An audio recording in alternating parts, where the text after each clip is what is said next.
মুখ্যমন্ত্ৰীয়ে উচ্ছেদ কৰিছে এইটো মুখ্যমন্ত্ৰী ক্ষমতা পাইছে আৰু মুখ্যমন্ত্ৰী এটা কথা মনত ৰখা উচিত ক্ষমতাই সৰ্বোচ্চ নহয় গণতান্ত্ৰিক দেশ এখনত মানুহে 5 বছৰৰ কাৰণে মুখ্যমন্ত্ৰী নিৰ্বাচন কৰে গতিকে মুখ্যমন্ত্ৰী যদি ভাবিছে যে তেওঁৰ এটা চাকৰি কাল 60 বছৰ তেওঁ ইয়াত ৰাজত্ব কৰিব 60 বছৰৰ পাছত ৰিটায়াৰ্ড হ'ব তেনে মই ভাবো যে মুখ্যমন্ত্ৰীয়ে মূৰ্খৰ ৰাজ্যত বসবাস কৰি আছে আৰু মুখ্যমন্ত্ৰীয়ে আমচু কোন কোৱাৰ কথাটো আচলতে নৈতিক অধিকাৰ নাই কাৰণ মুখ্যমন্ত্ৰীয়ে ভয় আমচুকে খায় মুখ্যমন্ত্ৰী যদি আজি অসমত ভয় খায় সেই আমচুকে খায় যাৰ কাৰণে তেওঁ আমচু কোন শব্দটো ইউজ কৰিছে কাৰণ আমচু হৈছে অসমৰ নিপীড়িত নিৰ্যাতিত সংখ্যালঘু জনগণৰ হৈ মাত মাতি অহা কাম কৰি অহা সংগঠন অসমৰ আৰ্থ সামাজিক ঐক্যিক অসমৰ জাতি গঠন প্ৰক্ৰিয়াত অগ্ৰণী ভূমিকা গ্ৰহণ কৰা এটা সংগঠন আৰু মুখ্যমন্ত্ৰী যদি কোন মই প্ৰশ্ন কৰো যে মুখ্যমন্ত্ৰী কোন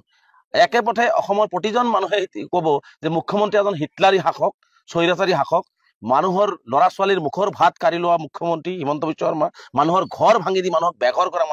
মানুহক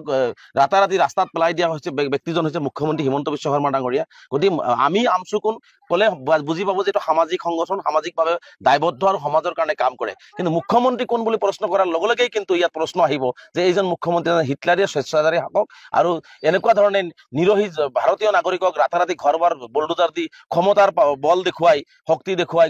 ল'ৰা ছোৱালীক বেঘৰ কৰা স্কুলৰ শিক্ষাৰ পৰা বঞ্চিত কৰা বিবিধা পিতৃ মাতৃক চকুৰ পানী মাটিত পেলোৱা মানুহৰ ঘৰ ভাঙি মানুহক ৰাস্তাত পেলাই দিয়া সেইজনে হৈছে মুখ্যমন্ত্ৰী এটা অন্যায়কাৰী শাসক গতিকে মুখ্যমন্ত্ৰী ডাঙৰীয়াই আমচু কোন প্ৰশ্ন কৰাৰ নৈতিক অধিকাৰ মুখ্যমন্ত্ৰী নাই আৰু মুখ্যমন্ত্ৰী এই কাৰণেই প্ৰশ্ন কৰিছে মুখ্যমন্ত্ৰীয়ে আমচুৰ আন্দোলনৰ ভয় আমচুৱে আন্দোলন কৰি যাব আপোনাৰ ক্ষমতা আজি আছে আপুনি উচ্ছেদ কৰিছে আপোনাৰ ক্ষমতা আছে আপুনি আজি বুলডোজাৰ চলাইছে কিন্তু এটা কথা মুখ্যমন্ত্ৰীয়ে মনত ৰখা উচিত যে মুখ্যমন্ত্ৰী কিন্তু চকীখন চিৰস্থায়ী নহয় এদিনাখন আপুনি এই চকীখন এৰিব লাগিব অসমৰ ৰাইজে কিন্তু এই চকীখনৰ পৰা আপোনাক এদিনাখন নমাব গতিকে তেনে অৱস্থাত মুখ্যমন্ত্ৰীয়ে এনেকুৱা দম্ভ অহংকাৰী আৰু হিটলাৰী যি শাসন যন্ত্ৰ চলাইছে এইবোৰ মুখ্যমন্ত্ৰীয়ে বন্ধ কৰক অন্যথা কিন্তু অভিশাপ লাগিব চৰকাৰখনৰ অভিশাপ লাগিলে কিন্তু সেই অভিশাপ কিন্তু এই চৰকাৰখন দগ্ধ হ'ব আৰু চৰকাৰখন নিমিষতে শেষ হৈ যাব গতিকে মই আহ্বান জনাইছো মুখ্যমন্ত্ৰী ডাঙৰীয়াক মানুহৰ দৃষ্টিৰে চাওক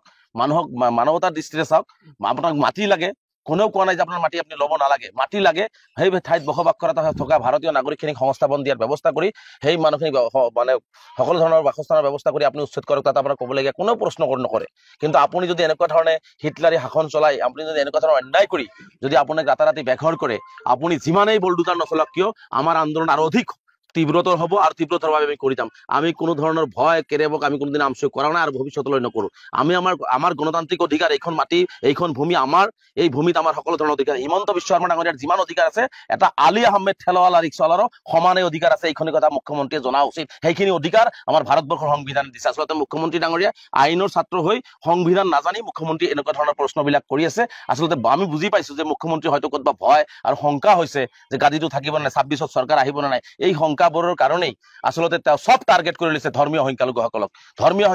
তেওঁলোকে বলিৰ পঠাব যায় যি ৰাজনৈতিক গাদী সুৰক্ষিত কৰিব বিচাৰিছে মই ভাবো যে মুখ্যমন্ত্ৰীৰ এই ধৰ্মীয় সংখ্যালঘুসকলক টাৰ্গেট কৰাটোৱে মুখ্যমন্ত্ৰীৰ আটাইতকৈ কাল হ'ব চৰকাৰখনৰ আটাইতকৈ কাল হ'ব